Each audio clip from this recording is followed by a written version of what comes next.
परिचय। पिताजी, एलपीजी का पूरा नाम क्या होता है? यह द्रवीकृत पेट्रोलियम गैस होती है। तुम क्या कर रही हो? मैं हाइड्रोकार्बनों के बारे में पढ़ रही हूँ। हमारी टीचर ने हमसे हाइड्रोकार्बनों के बारे में पढ़ने के लिए कहा है। ओह, ये तो अच्छी बात है। क्या तुम्हें कोई मदद चाहिए? हाँ, मैं पढ़ रही हूँ, लेकिन इसे समझ नहीं पा रही। हम घरेलू उपयोग के लिए केरोसिन तेल का उपयोग करते हैं। पेट्रोल, डीजल और सीएनजी का उपयोग वाहनों में किया जाता है। इन सभी ईंधनों में हाइड्रोकार्बन होते हैं। यह रोचक है ना? बहुत ही रोचक है। कृपया मुझे हाइड्रोकार्बनों के बारे में और बताएं। तो ठीक है, आओ शुरू करें। उद्देश्य। इस पाठ के अंत में आप निम्न करने में सक्षम हो जाएंगे। हाइड्रोकार्बनों को परिभाषित करना, हाइड्रोकार्बनों का वर्गीकरण समझना, एल्केनों की व्याख्या करना, नामकरण की IUPAC पद्धति के अनुसार एल्केनों का नामकरण करना, एल्केनों के समावयवों की पहचान करना तथा उनकी संरचनाएं लिखना, एल्केनों की विरचन की विधियां सीखना, एल्केनों के भौतिक व रासायनिक गुणधर्म लिखना और एथेन के संरूपणों का वर्णन करना।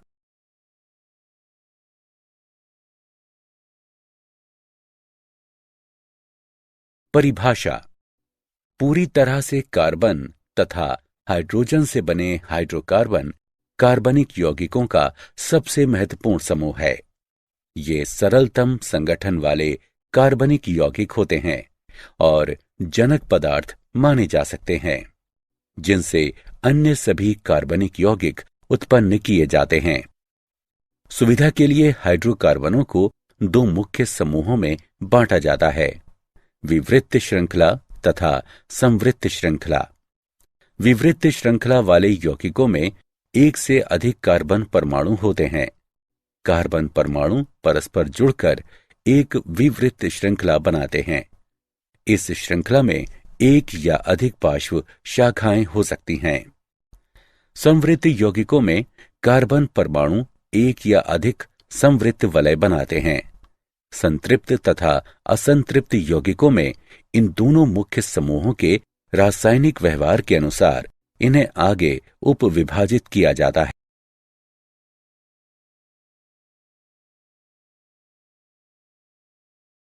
वर्गीकरण। उपस्थित कार्बन कार्बन आबंधों की प्रकृति के आधार पर हाइड्रोकार्बनों को तीन मुख्य श्रेणियों में वर्गीकृत किया जा सकता है: संतृप्त, असंतृप्त तथा एरोमेटिक हाइड्रोकार्बन। संतृप्त का अर्थ है कि प्रत्येक कार्बन एकल सहसंयोजी आबंधों द्वारा चार अन्य परमाणुओं से बंधा होता है। कार्बन द्वारा आबंधित किए जाने से पूर्व हाइड्रोजन परमाणु प्रायः सभी उपलब्ध आबंध स्थितियां ग्रहण कर लेते हैं। असंतृप्त हाइड्रोकार्बनों में द्विआबंध या त्रिआबंध होते हैं, क्योंकि हाइड्रोजन परमाणुओं के संदर्भ में यौगिक असंतृप्त होता है। इसलिए अतिरिक्त इलेक्ट्रॉन दो कार्बन परमाणुओं के बीच बंटकर दोहरे या तीहरे आबंध बनाते हैं। एरोमेटिक हाइड्रोकार्बन एक विशेष प्रकार के संवृत यौगिक होते हैं। हम कार्बन की चतुर संयोजकता तथा हाइड्रोजन की एकल संयोजकता को ध्यान में रखते हुए दोनों प्रकार यानी विवृत श्रृंखला तथा संवृत श्रृंखला के ऐसे अणुओं के मॉडलों की बड़ी संख्या निर्मित कर सकते हैं।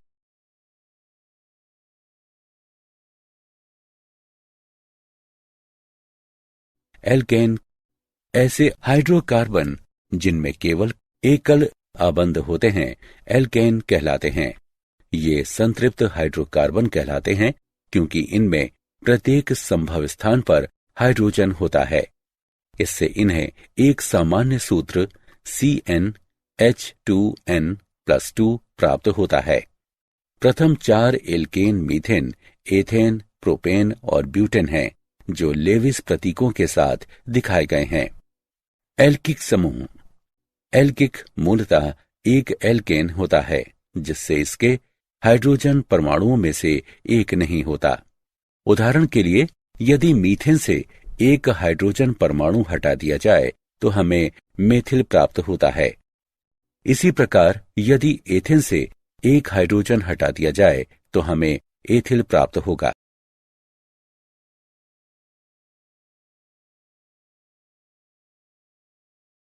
एल्केनो के नामकरण की IUPAC पद्धति। 1. IUPAC यानी international union of pure and employed chemistry में अनेक देशों की राष्ट्रीय रसायन समितियों के रसायन वैज्ञानिक शामिल हैं। IUPAC की एक समिति the commission on nomenclature of organic chemistry ने कार्बनिक यौगिकों का नामकरण करने की एक पद्धति स्थापित की है। किसी यौगिक के नाम का अंतिम प्रतीक उस परिवार को इंगित करता है जिससे यह संबंधित होता है। सभी एल्केनों के अंत में ANE होता है। एल्केनों के नामकरण के IUPAC नियम। सभी एल्केनों तथा साइक्लो एल्केनों के नाम के अंत में ANE होता है। जनक श्रृंखला संरचना में कार्बनों की सबसे लंबी सतत श्रृंखला होती है। उदाहरण के लिए, शाखित श्रृंखला एल्केन को निम्न जनक से बना माना जाता है: CH3, CH2, CH2, CH2, CH2, CH3। बाएं से तीसरे C को CH3 के साथ H से प्रतिस्थापित करते हुए जनक श्रृंखला में श्रृंखला के किसी भी सिरे से संख्यांकित कार्बन परमाणु दो संभव संख्याओं में निम्नतर की प्रथम शाखा की अवस्थिति बताते हैं। दिए गए उदाहरण के लिए बाएं से दाएं सही दिशा है।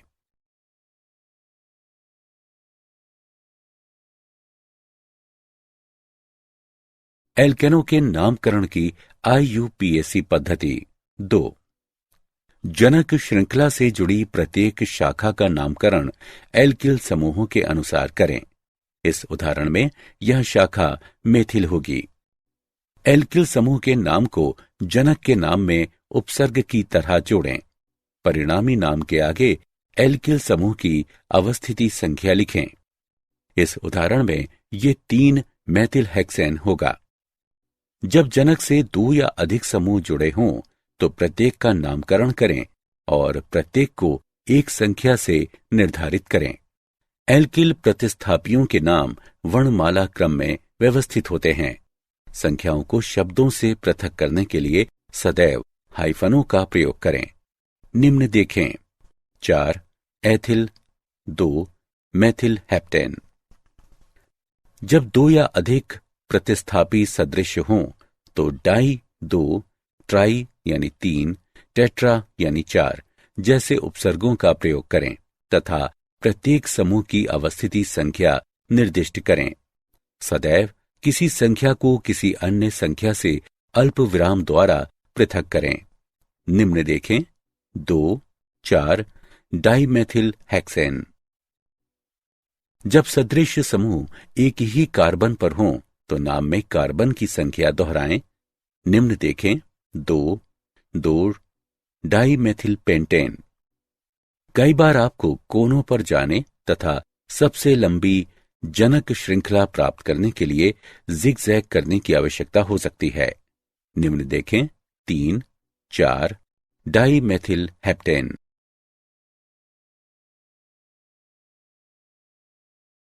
एल्केनों का विरचन। 1. विकारबॉक्सिलीकरण। विकारबॉक्सिलीकरण में COOH GP वाले अणुओं से CO2 को हटाया जाता है। सोडियम पोटेशियम के संतृप्त मोनोकार्बोक्सिलिक एसिड लवण को सोडा लाइम के साथ शुष्क आसवन करने पर एल्केन प्राप्त होता है। वुर्श अभिक्रिया। ईथर में एल्किल हैलाइड का विलयन सोडियम के साथ गर्म करने पर एल्केन देता है। एल्किल हैलाइडों के अपचयन द्वारा। एल्किल हैलाइडों को जिंक तथा तनु हाइड्रोक्लोरिक अम्ल द्वारा अपचयन करने पर एल्केन प्राप्त होते हैं।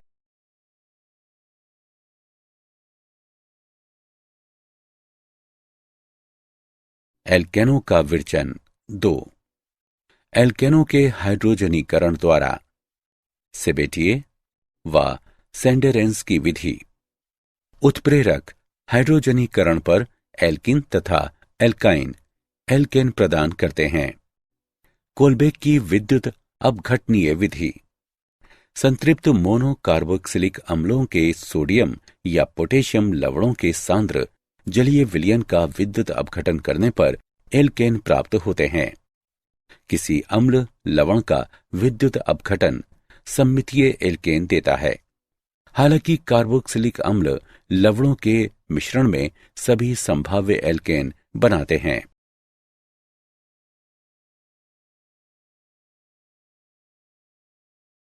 एल्केन के भौतिक गुणधर्म। स्थिति। सभी रंगहीन होते हैं तथा कोई विशेष गंध नहीं होती। निम्नतर एल्केन C1 से C4 गैसें हैं। मध्यवर्ती C3 से C17 द्रव है तथा इनसे उच्चतर ठोस होते हैं। अणुभार में बढ़ोतरी होने के साथ एल्केनों का क्वथनांक भी बढ़ जाता है, क्योंकि अणुभार में बढ़ोतरी होने के साथ इनमें वान डर वाल्स बलों में बढ़ोतरी हो जाती है, अर्थात क्वथनांक क्रम पेंटेन, हेक्सेन, हेप्टेन्स। एल्केनों का विशाखन करने से पृष्ठ क्षेत्रफल में कमी भी होती है, क्योंकि आकृति गोलीय होती जाती है, जिसके परिणाम स्वरूप वान डर वाल्स बलों में कमी आती है। इसलिए समावयवी एल्केनों का क्रम पेंटेन, आइसोपेंटेन और नियोपेंटेन होता है। एल्केनों का गलनांक नियमित प्रवृत्ति नहीं दर्शाता। कार्बन परमाणुओं की समसंख्या वाले एल्केनों का गलनांक उनके निकटस्थ कार्बन परमाणुओं की विषम संख्या वाले एल्केनों से उच्चतर होता है। गलनांक का क्रम प्रोपेन, एथेन, मीथेन। गलनांक की असामान्य प्रवृत्ति संभवतः इस कारण से पाई जाती है क्योंकि विषम कार्बन परमाणुओं वाले एल्केनों में अणु के एक ही ओर अंतिम कार्बन परमाणु होता है, जबकि सम कार्बन परमाणु वाले एल्केन में अंतिम कार्बन परमाणु विपरीत ओर होता है। अतः सम कार्बन परमाणुओं वाले एल्केन क्रिस्टल जालक में अधिक पास पास आबद्ध होते हैं और उनके बीच अंतराणुक आकर्षण अधिक होते हैं। घनत्व। एल्केनों का घनत्व अणुभार में बढ़ोतरी के साथ बढ़ता है और 0.76 ग्राम प्रति मिलीलीटर पर स्थिरांक हो जाता है। अतः सभी एल्केन जल से हल्के होते हैं। विलयता। एल्केन अध्रुवीय होने के कारण जल में अविलय लेकिन अध्रुवीय विलायकों में विलय होते हैं। उदाहरण C6H6, CCl4 ईथर इत्यादि। एल्केनों की विलयता अणुभार में बढ़ोतरी के साथ कम होती जाती है। द्रव एल्केन अच्छे अध्रुवीय विलायक होते हैं।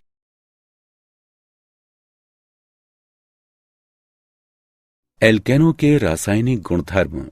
1. एल्केन उच्च स्थायी प्रकृति के साथ सामान्यतः निष्क्रिय पदार्थ होते हैं। इनकी निष्क्रियता को निम्नानुसार वर्णित किया जा सकता है। एल्केनों में सभी CC व CH आबंध मजबूत सिग्मा आबंध होते हैं और ये सामान्य दशाओं में अम्लों, क्षारकों, ऑक्सीकारकों से प्रभावित नहीं होते हैं।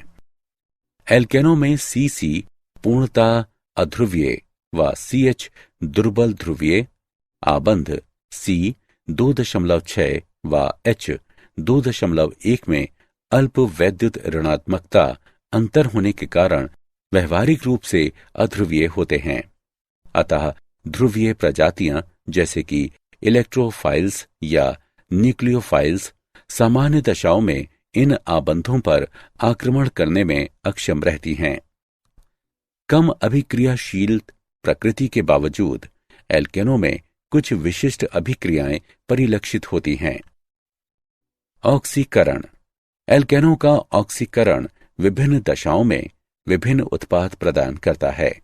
वायु या डाइऑक्सीजन की उपस्थिति में गर्म किए जाने पर एल्केन पूर्णतः ऑक्सीकृत होकर कार्बन डाइऑक्साइड तथा जल प्रदान करता है और बड़ी मात्रा में ऊष्मा निकलती है। मैग्नीज एसीटेट की उपस्थिति में उच्चतर एल्केनों का ऑक्सीकरण करने पर फैटी एसिड मिलते हैं।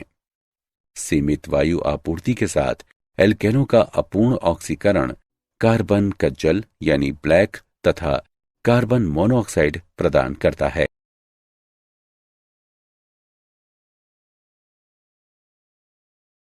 एल्केनों के रासायनिक गुणधर्म 2। प्रतिस्थापन अभिक्रियाएं। एल्केनों में प्रतिस्थापन मुक्त रेडिकल प्रणाली प्रदर्शित करता है। प्रणाली के लिए मुक्त रेडिकल प्रतिस्थापन देखें। एल्केनों में निम्न प्रतिस्थापन अभिक्रियाएं देखी जाती हैं। हैलोजनीकरण। एल्केन के H परमाणु का हैलोजन परमाणु द्वारा प्रतिस्थापन हैलोजनीकरण कहलाता है। एल्केनों का हैलोजनीकरण निम्न के संपर्क में होता है। हैलोजन जमा एल्केन का मिश्रण पराबैंगनी प्रकाश के या उच्च तापक्रम के संपर्क में लाने पर हैलोजनीकरण की सीमा प्रयुक्त हैलोजन की मात्रा पर निर्भर करती है। समावयवीकरण। एक समावयव को अन्य में परिवर्तित करने की प्रक्रिया समावयवीकरण कहलाती है।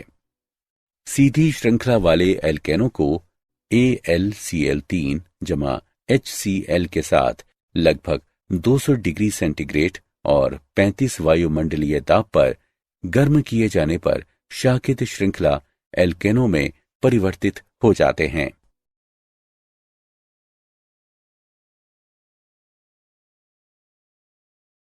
एल्केनों के रासायनिक गुणधर्म 3। एरोमेटिकरण। एलिफेटिक यौगिकों के एरोमेटिक यौगिकों में परिवर्तन की प्रक्रिया एरोमेटिकरण कहलाती है। 6 से 10 कार्बन परमाणु वाले एल्केन उत्प्रेरक की उपस्थिति में उच्च दाब एवं तापक्रम पर बेंजीन या उसके सजातीय व्युत्पन्न में बदल जाते हैं। विहाइड्रोजनीकरण। उत्प्रेरक की उपस्थिति में गर्म किए जाने पर एल्केन विहाइड्रोजनीकृत होकर संगत एल्केन उत्पन्न करते हैं। ताप अपघटन। वायु की अनुपस्थिति में गर्म किए जाने पर किसी यौगिक का विघटन ताप अपघटन कहलाता है। ताप अपघटन की परिघटना भंजन भी कहलाती है।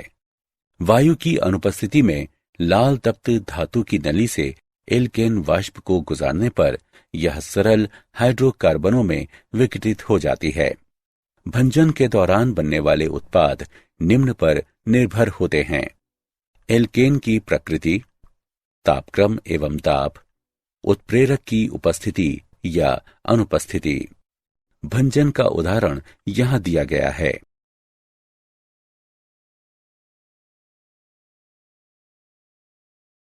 संरूपण। सिग्मा आबंधों के घूर्णन के कारण कोई अणु विभिन्न स्थानिक व्यवस्थाएं प्राप्त कर सकता है, वह संरूपण कहलाता है और इसलिए संरूपणीय समावयवी या संरूपक कहलाते हैं। इसलिए संरूपणीय समावयवी या संरूपक कहलाते हैं। इन घूर्णनों के दौरान परिवर्तित होने वाली ऊर्जा का अध्ययन संरूपणीय विश्लेषण कहलाता है। यह काफी महत्वपूर्ण है क्योंकि अणु की संरचना का आणविक गुणधर्मों पर विशेष प्रभाव पड़ता है, जिसमें किसी अभिक्रिया के परिणामों को प्रभावित करना भी शामिल है। यद्यपि ये विचार सरलतम प्रकार्यात्मक समूहों एल्केनों के लिए विकसित किए गए, लेकिन यही सिद्धांत विस्तृत करके अन्य प्रकार्यात्मक समूहों पर भी लागू किए जा सकते हैं। एल्केनों के लिए विभिन्न संरूपणों को डैश वेज नोटेशन द्वारा संरचनात्मक पर्सपेक्टिव चित्र में प्रदर्शित किया जा सकता है। न्यूमैन प्रक्षेप एक वैकल्पिक चित्रण है जिसमें 2 कार्बन परमाणुओं के समूहों की सापेक्षिक अभिमुखता दर्शाते हुए कार्बन कार्बन आबंध अक्ष देखते हुए अणु को सामने से देखा जाता है।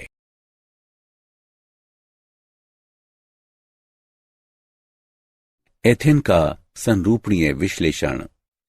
संरूपणीय विश्लेषण को कंकालीय संरचनाओं से पृथक तरीके से अणुओं के निरूपण द्वारा विशेष सहायता प्रदान की जाती है। अणु का इस प्रकार चित्रण, जिसमें परमाणुओं और आबंधों को उनके घूर्णन वाले अक्ष पर देखा जाता है, न्यूमैन प्रक्षेप कहलाता है। न्यूमैन प्रक्षेप में अणु को एक अक्ष पर देखा जाता है, जिसमें परस्पर आबंधित दो परमाणु व उनके बीच का आबंध होता है, जिस पर अणु घूर्णन कर सकता है।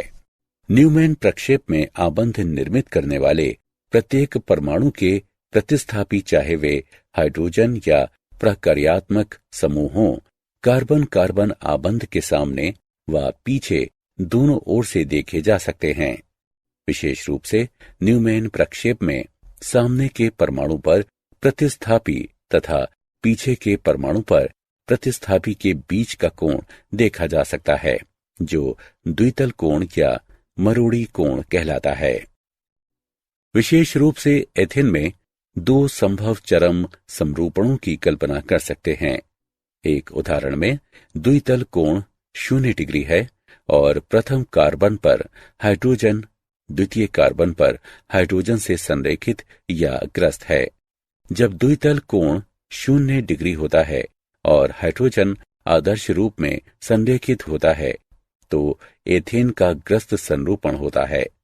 दूसरी चरम स्थिति तब होती है जब प्रथम कार्बन पर हाइड्रोजन द्वितीय कार्बन के हाइड्रोजन से अधिकतम संभव दूरी पर होता है। इससे 60 डिग्री का द्वितल कोण बनता है और ये सांतरित संरूपण कहलाता है। एथेन का सांतरित संरूपण ग्रस्त संरूपण की तुलना में 12.1 kJ/मोल अधिक स्थायी होता है। इस तरह एक मेथिल समूह अन्य के सापेक्ष 360 डिग्री पर घूमता है।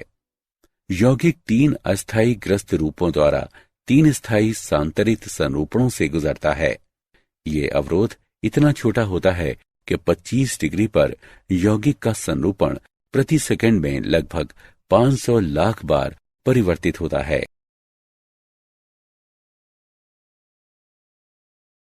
सॉहॉर्स प्रक्षेप। सॉहॉर्स प्रक्षेप न्यूमैन प्रक्षेपों के लगभग समान होते हैं, लेकिन इनका उपयोग इसलिए अधिक किया जाता है क्योंकि कार्बन कार्बन आबंध जहां न्यूमैन प्रक्षेप में संकुचित होता है, वहीं सॉहॉर्स प्रक्षेप में ये पूरे विस्तार में दर्शाया जाता है। समुचित निर्मित किए जाने पर सॉहॉर्स प्रक्षेप दो अणुओं के बीच प्रतिबिंबीय या द्वित्रिविम यानी डायस्टीरियोमेरिक संबंध निर्धारित करने में अधिक उपयोगी हैं, क्योंकि दर्पण प्रतिबिंबीय या अतिव्यापी संबंध अधिक स्पष्ट होते हैं। न्यूमैन प्रक्षेपों की तरह सॉहॉर्स प्रक्षेप में अणु का दृश्य एक विशेष कार्बन कार्बन आबंध से देखा जाता है और आगे एवं पीछे के कार्बनों को जोड़ने वाले समूह 120 डिग्री कोणों पर तीलियों का उपयोग करके चित्रित किए जाते हैं। सॉहॉर्स प्रक्षेप इस प्रकार भी बनाए जा सकते हैं कि अग्र कार्बन पर समूह पश्च कार्बन पर समूहों के साथ सांतरित 60 डिग्री दूर या ग्रस्त सीधे अतिव्याप्त हों। एथेन के 2 सॉहॉर्स प्रक्षेप नीचे दिए गए हैं। बाईं ओर की संरचना सांतरित जबकि दाईं ओर की संरचना को ग्रस्त दिखाया गया है। ये सरलतम सॉहॉर्स प्रक्षेप है क्योंकि इनमें केवल 2 कार्बन हैं और सामने व पीछे के सभी कार्बन समूह समधर्मी हैं। क्या आप जानते हैं पेट्रोलियम भूविज्ञान तथा रसायन विज्ञान में भंजन वह प्रक्रिया होती है जिसके द्वारा जटिल कार्बनिक अणुओं जैसे कि भारी हाइड्रोकार्बनों के कार्बन कार्बन आबंधों को तोड़ते हुए उन्हें सरल अणुओं जैसे कि हल्के हाइड्रोकार्बनों में विखंडित किया जाता है। भंजन की दर तथा प्राप्त होने वाले अंतिम उत्पाद तापक्रम तथा उत्प्रेरकों की उपस्थिति द्वारा काफी प्रभावित होते हैं। बड़े एल्केन को छोटे अधिक उपयोगी एल्केनों तथा एल्किनों में तोड़ने की प्रक्रिया भंजन है। सरल रूप में हाइड्रोकार्बनों का भंजन लंबी श्रृंखलाओं वाले हाइड्रोकार्बनों को छोटी श्रृंखलाओं वाले हाइड्रोकार्बनों में तोड़ने की प्रक्रिया होती है।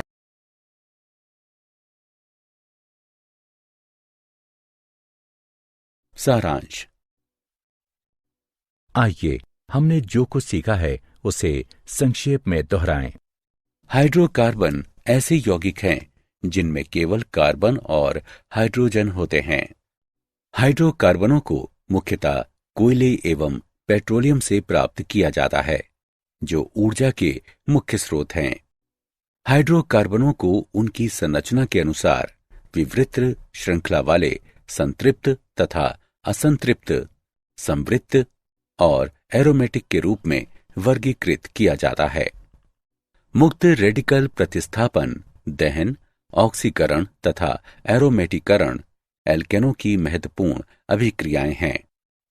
सीसी सिग्मा आबंधों पर मुक्त घूर्णन के कारण एल्केन संरूपणीय समावयवता प्रदर्शित करते हैं। एथेन के सांतरित तथा ग्रस्त संरूपणों में से संतरित संरूपण अधिक स्थायी होते हैं, क्योंकि उनमें हाइड्रोजन के परमाणु अधिकतम संभव दूरियों पर रहते हैं।